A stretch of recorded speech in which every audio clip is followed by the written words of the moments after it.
fact is that when we talk about protecting patients, we're not talking about every privacy problem that I have worked on during my career. There is a big complexity when it comes to health. It definitely concerns every human, so everybody is concerned. It is safety critical. We don't want to make mistakes. It's fragmented. The data is inaccessible. There are a lot of compliance issues, privacy issues, and so on, and security aspects. We want to make sure that, the data that we have, the models that we have are making predictions, making assumptions that devices we have are not attacked. And many of these problems are at the forefront of what I have been doing research on during the years. And there is definitely a competition among different actors in this space. The state of the affairs today, when you talk to many healthcare professionals in many hospitals, and I've tried to do this for a very long time, the fact is that you come to the point that, healthcare data is not just any other data. It's biologically unique. There is a balance between the utility and how much you're exposing the human data. It is not a commodity, even though a lot of entities are trying to commercialize it. There is a bias trap. I think Karandeep really articulated it well during his talk when he talked about the marginal populations, how they actually get marginalized in these type of scenarios and models. There's a fragility of trust. We have on the one side the healthcare system, and on the other side the users, and then the trust between these two entities, even given the compliance is not really clear model, and the exposures are irreversible. It's not just like your credit card got exposed and you can change your credit card in one day. So those things make things much more complex than they are. And there are barriers to building ethical AI today. We have the silo problem. There are different entities. Each of them have their own data. There is the proprietary wall.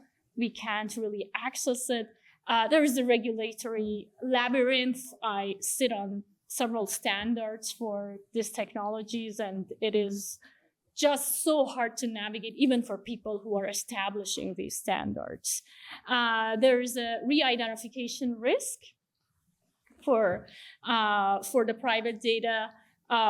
And added to that are privacy attacks. A lot of people have interest in patient data for various reasons, and that creates a lot of possibilities for attacks.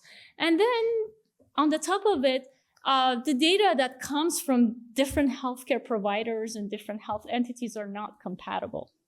They're really having this issue, even if you are willing to work together. This issue of incompatibility is making things rather difficult. So when you talk about confidentiality today, a lot of times what people refer to are what is known as a algorithm called secret key cryptography. Basically, Alice and Bob both know a secret key, the same secret key. What Alice does, Alice is going to encrypt whatever they are trying to encrypt with that key, and then they're going to send it to Bob, and Bob is going to just unlock it with the same key, and they're done. Added to that are the protocols that are known as public key cryptography. They improve the state of the affairs, but still, what remains as a problem is these protocols are mainly targeted to secure communications. There are other parties that get involved to ensure confidentiality. There is a concept known as a trusted third party. When you have, you don't really directly communicate to someone with your private data, but there's a trusted entity that does that. Think Experian.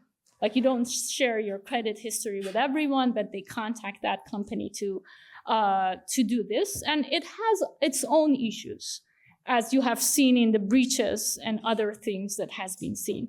So this is also a model that is really fragile. And what is really missing in encryption today is we know how to encrypt communication. We know how to encrypt storage. When you store data, you know how to encrypt the stored data.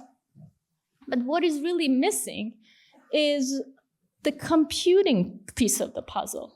When you're computing, you always need to compute on the data that you see. It is in plain, what we call a plain text. It's not ciphertext. You cannot compute on a ciphertext data today. And that is a big issue.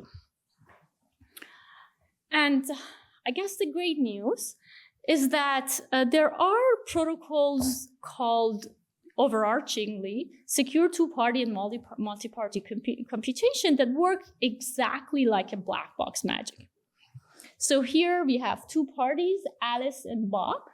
Alice has an encrypted version of its data. Bob has an encrypted version of its data. They jointly compute on this encrypted version, and neither of them ever gets exposed to the other party's data. So this sounds amazingly fantastic. And the multi-party version is just an extension of this. So you see it up there. There are multiple parties that are getting together, and they can compute on private data. And there's different adversary models that you could imagine with this. There is the passive adversary, where the corrupted party can just eavesdrop on the communication, try to figure out what's going on.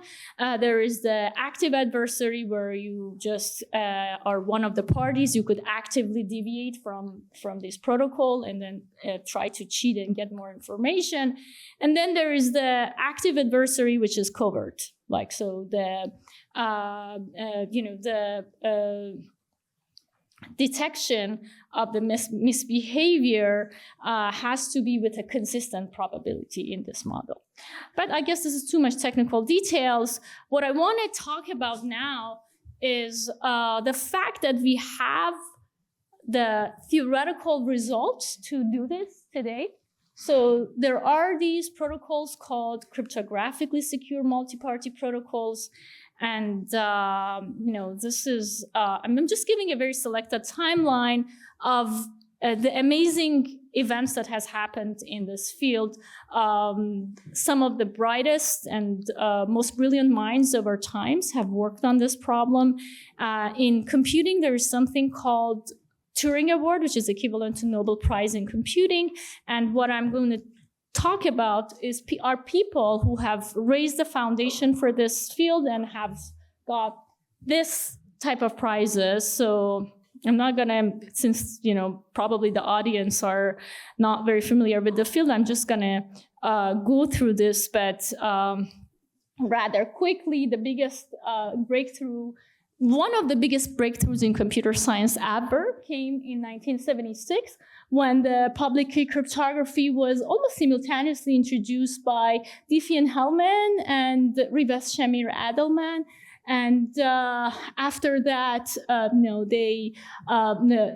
all of these people have got Turing Awards, so I'm not gonna go through that every time.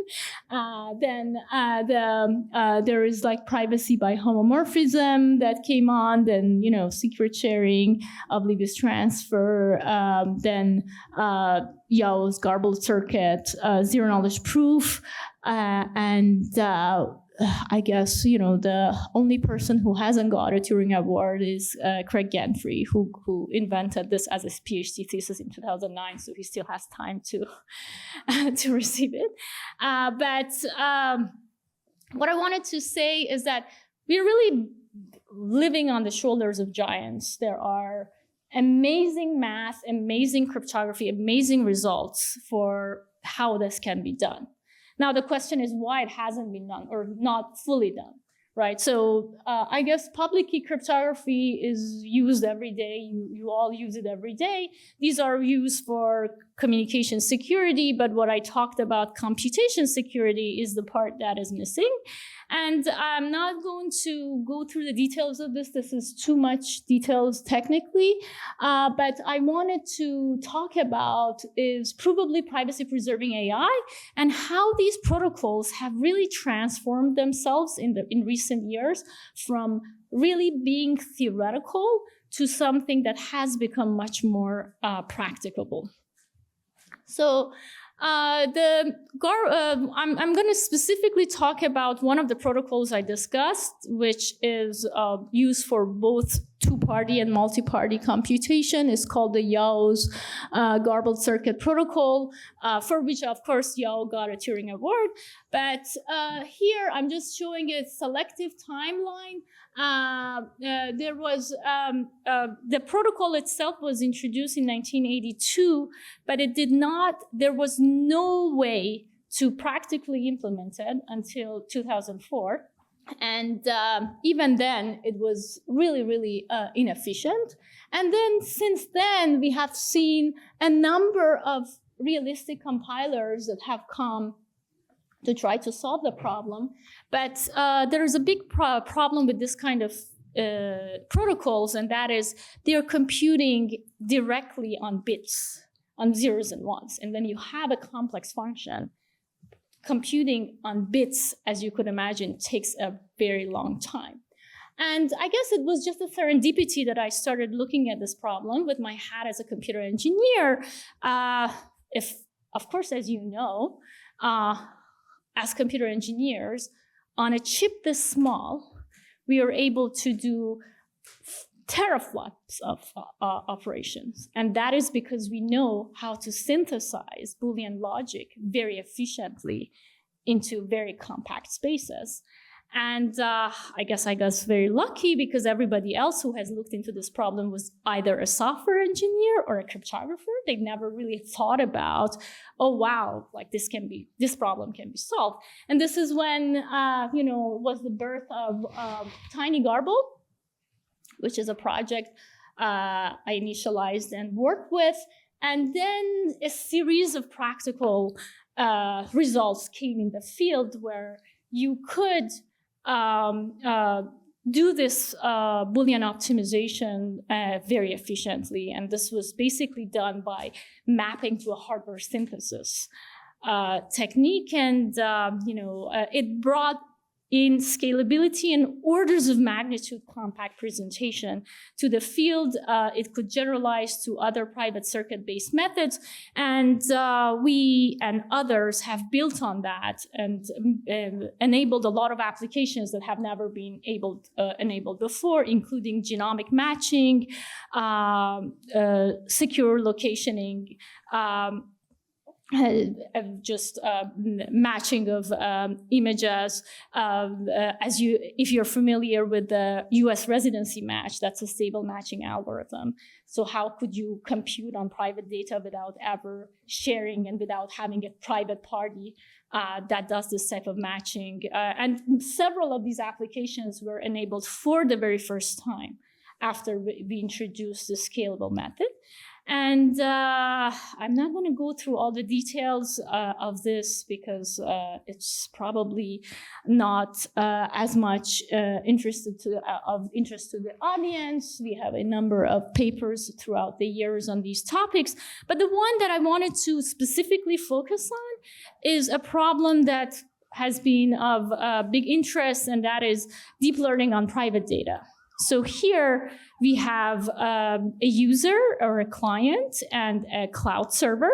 And the user wants to compute its data on the model that is available on the cloud, but never wants to share the data with the cloud. So here is an example with Microsoft Azure Cloud, but you could make that example with anywhere you want. And then you basically get your black box magic. And again, after the introduction of TinyGarble, this was one of the very first problems that I worked on.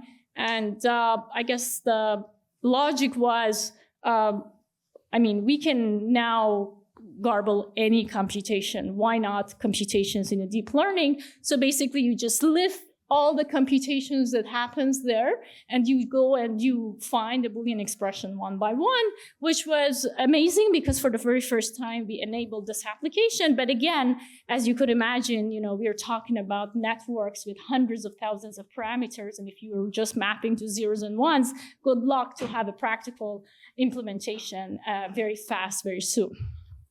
And then the challenge was also the data, when you encrypted it, it became much bigger.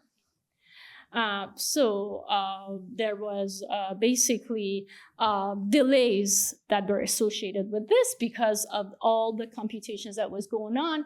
And the way to try to go around it is by making protocol algorithm co-design. So we modified parts of the algorithm and parts of the protocol to securely execute the functionality. Again, I'm not going to go through all the boring details and bore you with the boring details, but we have been able to scale this with a hybrid of multiple protocols. Some of these works are my work, particularly the two last ones. And for the first time, we were able to make the round complexity constant while we were able to have resiliency to active security. I guess, these are two technical terms. So I'm not going to go through all the details of this. What is really important is that we can scale things when things are not linear with the computations, and because you can pre-compute many things and then have the constant round help you make things become very practical. I'm going to switch gear a little bit, talk about another protocol that is super important, another Turing Award, of course, that has the potential to, again, revolutionize computing, and that is the zero-knowledge proof protocol. This is something that I have been working in the past 3-4 years. Again, another black box magic. Here we have a prover which has done some computation but doesn't want to reveal the result of the computation, but they want to prove that they have done it. So imagine solving a very hard problem. You have the solution to the hard problem. You don't want to share that solution with anyone, but you want to prove that you have the solution to the problem. You could use this for verifiable computation. For example, when somebody tells you, I've done this computation for you, but they haven't done it, you could catch it because that's what this algorithm does. So basically here, the weightlifter is lifting the weight. They're not gonna share how much weight they lifted, but they can prove that they've lifted this weight with you. Here's another example. Where is Waldo in this picture? You're looking for a person called Waldo. And here, naively, if you want to do this, you just circle his picture, and then you don't show it the other parts to the others. You just say, okay, Waldo, this is him in the picture.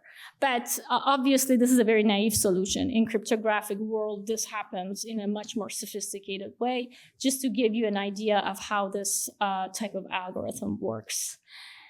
And again, when I started looking to this problem, there was no practical framework for this, and we were able to take this from theory to reality this time, in collaboration or in my role as a scientist at Chainlink Labs, where we had the very first practical implementation of this in real world. But we've done a lot of research in my lab before and after on this problem. So there's a surge of ZKP-based applications in recent years. I just told you about the blockchain applications. There is the verifiable computation when you do inference and just learning. And last but not least, there is a lot of work on, as you know, federated learning that I will be talking about shortly, and I'll talk about how ZKPs or zero knowledge proofs can help with making them both robust and private. In many scenarios today, we have centralized systems. When you have a centralized system, there's a single point of failure, and there's a mass breach of secure data. There's a limited user control. There are different attacks because one person has a lot of control over this whole thing. There's a slow response to threats, and there is censorship. There is manipulation by big entities, and so on and so forth. I was fortunate to be part of the founding team for the federated learning effort, which was, basically led by a number of researchers at Google, but a number of academics, including me, have contributed to the landmark work and results that are now being used everywhere. And here, the collaboration in federated learning, you're trying to do collaboration without sharing the data. Basically, each of the clients are learning their own model, and then they're aggregating the model parameters to figure out what's happening, to update one model. And the model gets updated this way in a distributed way. You're collaborating, but you're not really sharing your own data. So there are different security aspects to this federated learning. You may have one of these clients become a bad actor. They may just disturb learning by poisoning the scenario. They may try to have a targeted attack when they intentionally provide values that completely ruins everybody else's computation, and so on and so forth.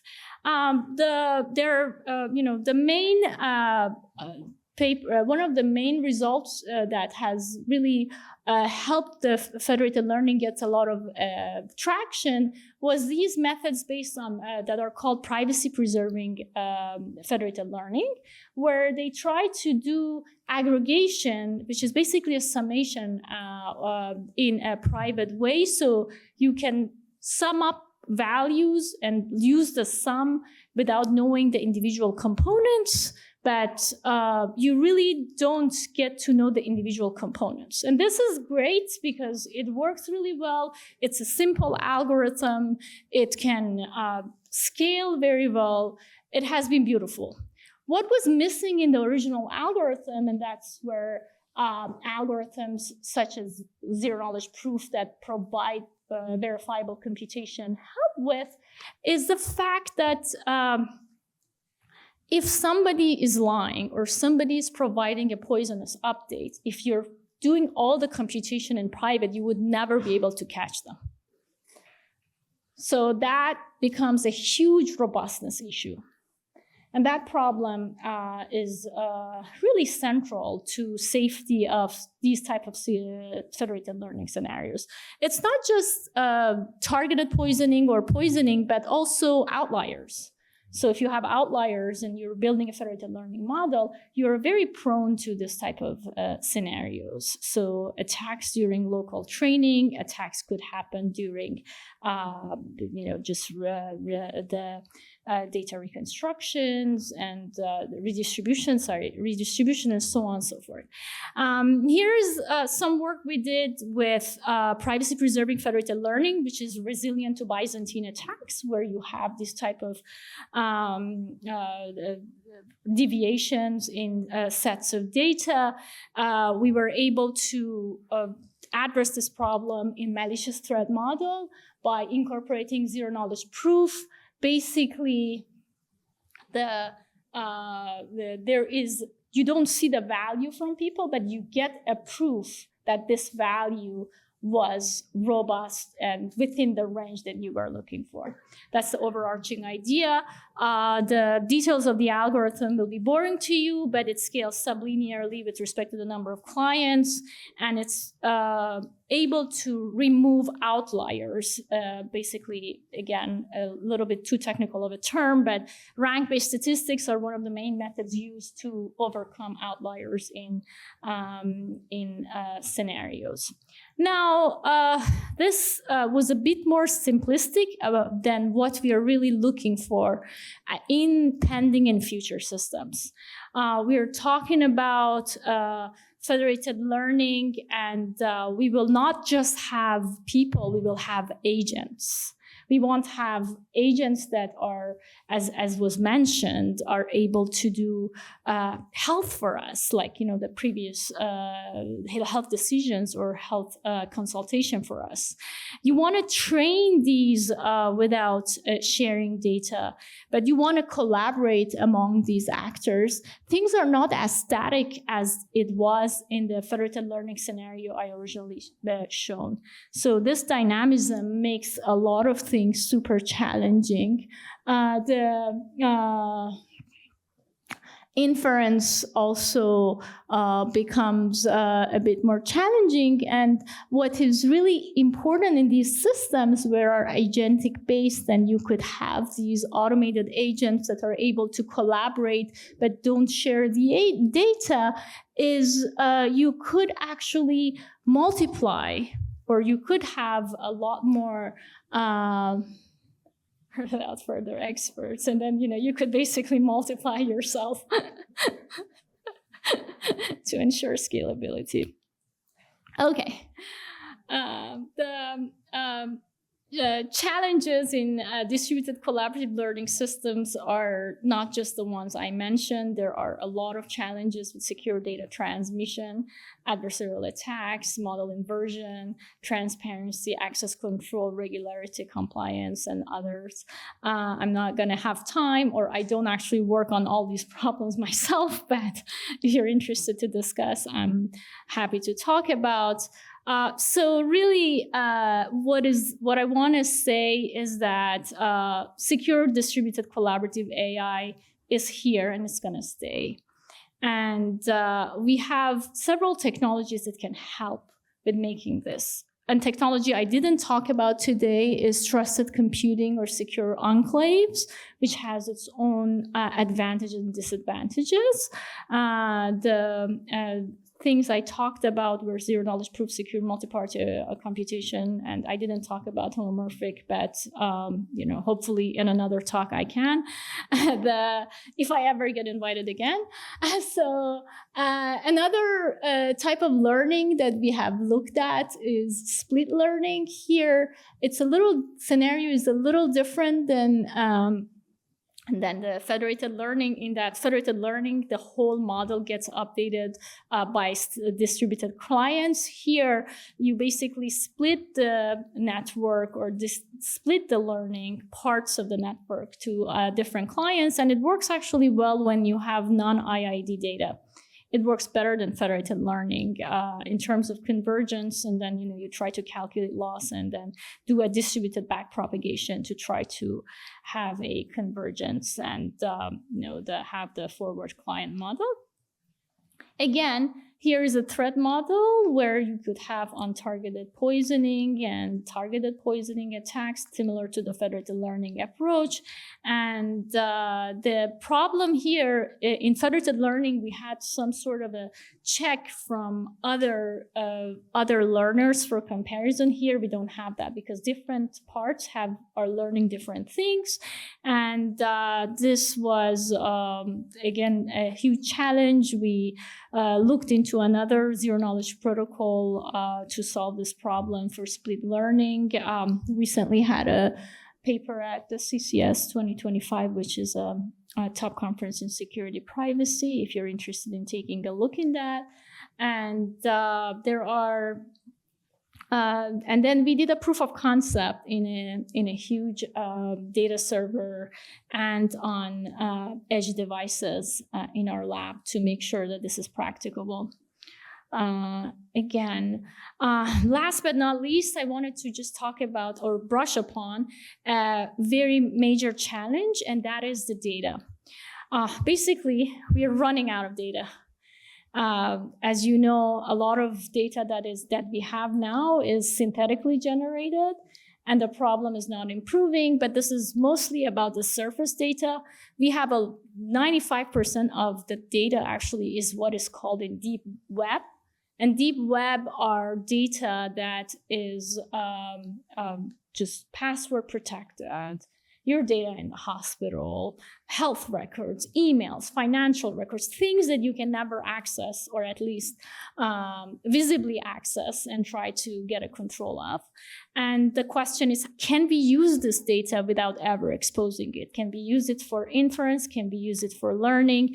And I don't have time to talk about this, but we have an approach called props for machine learning in collaboration with my collaborator, Ari Jules at Cornell Tech. He used to be the head of RSA Labs. So this is, I think, a really promising method. Okay, let me just wrap up. There are several ongoing research and directions that we are taking things from here.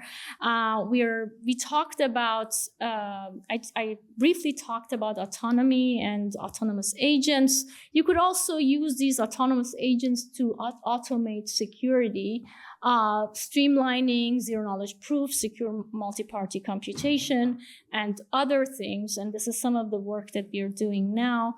You could use these blockchain-based methods that have some of these protocols already implemented to ensure data provenance and protected pipelines. And as I said, you could use it to train on deep web data and to infer on deep web data using these type of protocols. We're also looking in clinical robustness and AI integrity. There are high-stake medical environments that could be subject to different types of attacks, and trying to have safeguards for that. We have a number of recent collaborations with and health initiatives within UCSD Health Sciences.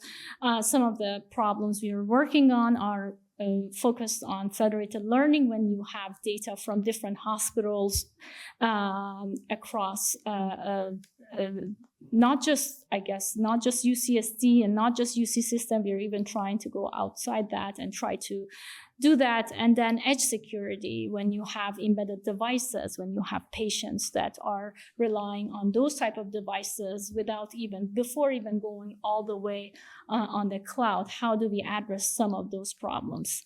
Okay, I know I went too long. I just want to conclude that medical applications, they introduce unique security and privacy challenges. The robust and privacy-enhancing learning based on recent practical technologies has a high potential to overcome these challenges. And our work has been focused on enhancing the state of the art in defenses and methods to enable secure private learning on sensitive patient data and beyond. And none of this would have been possible without my amazing PhD students and postdocs and alumni who have worked on this problem. UCSD Center for Machine Intelligence, Computing, and Security, which I co-lead, and several collaborators that I'm listing here, including collaborators in UCSD Health and inside and outside my own department, and generous support from multiple funding sources. Thank you so much for the opportunity.